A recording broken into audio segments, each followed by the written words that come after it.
Emil, markalaust á Dalvík, hvernig svona metur leik? Það var bara lélegur leikur. Það er klart að það var bara lélegur. Hvað veldur? Ég veit það ekki, bara náðum aldrei að komast á eitthvað alveg tempo og þeir náttúrulega bara gera vel með að drepa leikinn, þannig að sloknir á það. Þið voru búin að vera á góðu skriði, svona þú veist, sýndu góða framist í bikarnum og búin að vera góður í deildinni. Þetta er svona einhvern veginn ekki alveg í takt við það. Bara fórum einhvern veginn á þeirra plan bara, þetta fór í einhvern skrýparleik og svo bara komumst við aldrei úr því. Skrýparleik, fara aðeins í gegnum þetta atvik í fyrri hálfleiks, þegar þú færð högg í punginn. Já, kýlir mig bara í punginn. Það er bara ekki flóknara, hann kýlir mig bara í punginn. Á bara að fá rautt spjald, svo fæ ég gult út af dómarinn er svo lengi átt þess á hlutunum. Það var farlegt, línuverðin á bara að flagga strax og þá hef ég allir fengið guldspjald. Það er eitthvað kýtingar frá undan, hvað er að gerast?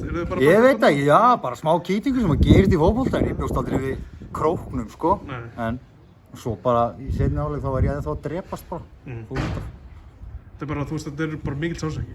Já, ég var með verki alveg upp í geruvörtu, sko.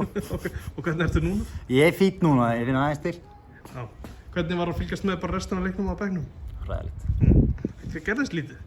Ekki neitt. Það er náttúrulega máli, gerist ekki neitt. Ásgeir Orri bjargaði okkur með þess að frá búndi þannig að hann varði vel þegar maður sóknum að slappa í gegn.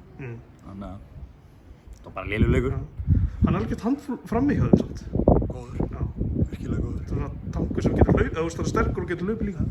Já. Hvernig bara meturðu svona stöðun ykkur í deildinni núna? Bara ágætlega, það er ekkert stress.